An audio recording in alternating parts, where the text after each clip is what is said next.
प्रधानमंत्री नरेंद्र मोदी के आत्मनिर्भर भारत बनाने के आह्वान पर शहर में चैंबर ऑफ कॉमर्स ने स्वदेशी जागरूकता रैली का आयोजन किया। चैंबर ऑफ कॉमर्स के संरक्षक खूबचंद पारख की अगुवाई एवं प्रदेश उपाध्यक्ष विनोद डड्डा, जिला अध्यक्ष कमलेश बैद की मौजूदगी में स्वदेशी जागरूकता रैली गंज लाइन समीप सिद्धपीठ श्री बालाजी हनुमान मंदिर से आरंभ होकर रामाधीन मार्ग कामठी लाइन महाकाल चौक मानव मंदिर होते हुए भारत माता चौक पर समाप्त हुई। बताते चले कि बरसते बारिश के बीच शहर के व्यापारीगण स्वस्फूर्त होकर स्वदेशी जागरूकता अभियान में शामिल हैं। इस दौरान समवेत स्वर से व्यापारियों और चैंबर ऑफ कॉमर्स के पदाधिकारियों के द्वारा स्वदेशी अपनाओ देश बचाओ के गगनचुंबी नारे लगाते हुए आम जनों को स्थानीय उत्पादों को प्राथमिकता देने की अपील की एवं ऑनलाइन प्रोडक्ट से भी सामान ऑर्डर नहीं करने जैसे संदेश भी दिए गए। चेंबर ऑफ कॉमर्स का आम जनता और देशवासी के लिए जी चेंबर ऑफ कॉमर्स राजनीति जनता के लिए देशवासी के लिए क्या क्या क्वेश्चन नहीं समझ आ रहा, क्या बोल रहे हैं? क्या संदेश है? प्रधानमंत्री मोदी जी के आह्वान पर हमारे प्रदेश के अध्यक्ष आदरणीय सतीश थौरानी जी के निर्देश पर पूरे प्रदेश में आज ठीक शाम 4 बजे आंदोलन रूप में रैली निकाली गई है। इसका मुख्य उद्देश्य है स्वदेशी अपनाओ व्यापार बचाओ। आप जरा चिंतन करिए, अगर हम स्वदेशी सामान नहीं लेते हैं तो रोजगार कहाँ से लाओगे? आप एक तरफ कहते हो ग्राहकी नहीं है, रोजगार नहीं है, आप ही सहयोग नहीं करोगे। हमारे देश के प्रधानमंत्री हमारी चिंता है और हम खुद व्यापारी हैं, हमको समझ नहीं हमें क्या करना है। इसमें थोड़ा चिंतन करें, स्वदेशी अपनाएं, व्यापार बचाएं, स्वदेशी अपनाएं, देश बचाएं।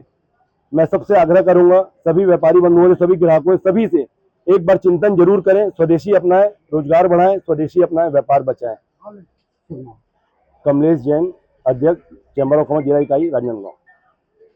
सबसे पहले एक चिंतन सभी व्यापारी बंधुओं को, समाज सेवियों को और प्रबुद्ध नागरिक को देना चाहूँगा कि जब हम संकट की घड़ी आती है या कोई हमें सहयोग की घड़ी आती है, तब आपको कोई ऑनलाइन व्यक्ति अमेजॉन, फ्लिपकार्ट आपको आके कोई चंदा देता है, क्या सामाजिक, धार्मिक या राजनीतिक कोई भी कार्यक्रम हो, उसके लिए सबसे पहले लोकल व्यक्ति, लोकल नागरिक, लोकल प्रबुद्ध व्यक्ति ही आपको सहयोग करता है। तो फिर क्यों आप ऑनलाइन जाकर, सबसे बड़ा उदाहरण कोरोना में है कि कोरोना में इतनी स्थिति बिगड़ने के बाद शहर के लोगों ने आपको, शहर के व्यापारियों ने आपको सहयोग किया, फिर ऑनलाइन जाकर आप इन लोगों को, इनका तो बहिष्कार होना चाहिए, बाइकआउट होना चाहिए कि हम ऑनलाइन न खरीदेंगे न उन्हें इंडिया में घुसने देंगे।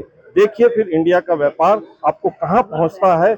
हम जो आज इस स्थिति में व्यापारी बहुत चिंता में हैं विदेशी कंपनियों और ऑनलाइन के कारण, वो एक दिन में हम इस मुहिम को जो आज लगाए हैं, आप मान के चलिए 5 साल के अंदर देश कहीं के कहीं होगा। इसलिए विदेशी कंपनियों का बहिष्कार करें, ऑनलाइन खरीदी का बहिष्कार करें। हम आप देखेंगे कि हमारा देश 7वें आसमान पर पहुंचेगा। विनोद डड्डा, प्रदेश उपाध्यक्ष chamber of commerce Rajnandgaon. Chhattisgarh chamber of commerce and industries के आह्वान पर आज पूरे छत्तीसगढ़ में स्वदेशी अपनाओ के नारे को लेकर एक रैली निकाली गई थी। देश को आर्थिक दृष्टि से सशक्त और मजबूत बनाना है तो जो मोदी जी के नारे हैं, वोकल फॉर लोकल, आत्मनिर्भर भारत, मेक इन इंडिया, इसके परिणाम दिखने लग गए हैं। पहले हम मेक इन इंडिया नहीं था तो हम विदेशों से पूरा शस्त्र आयात करते थे, और अब हम शस्त्र अपने लिए भी बना रहे हैं और निर्यात भी कर रहे हैं। इससे रोजगार भी मिल रहा है। जो राफेल के लिए हमने इतने साल तक खरीदी और उसमें घोटाला और ये सब चलता रहा, कुछ राफेल आए, अब केवल राफेल की हमको बॉडी मंगवाना है, बाकी राफेल हम इंडिया में ही बनाने में सफल हो गए हैं। बहुत सारी दवाइयाँ जो हम विदेशों से मंगाते थे, कोरोना पीरियड में हमने यहाँ से दवाइयाँ विदेश भेजी और लोग लाइन लगाकर दवाई हमको दो, दवाई हमको दो, दवाई हमको दो। इंडिया कोई फार्मूला कोरोना का मिला है, ये मैसेज गया है। इससे भारत का गौरव बढ़ा है। हिंदुस्तान के लोग विश्व के हर देश में कहीं 50,000, कहीं 60,000, कहीं 1 लाख, कहीं 2 लाख की संख्या में हैं। इस शक्ति का मोदी जी ने स्वयं जाकर जगह जगह लोगों की मीटिंगें लाकर उनका एकत्रीकरण किया, तो हर देश को बता दिया कि तुम्हारे देश के डेवलपमेंट में, चाहे वो अमेरिका हो, चाहे रूस हो, चाहे जापान हो, चाहे ऑस्ट्रेलिया हो, चाहे चाइना हो, इन सारे देश के डेवलपमेंट में इंडियन लोगों की मुख्य भागीदारी है।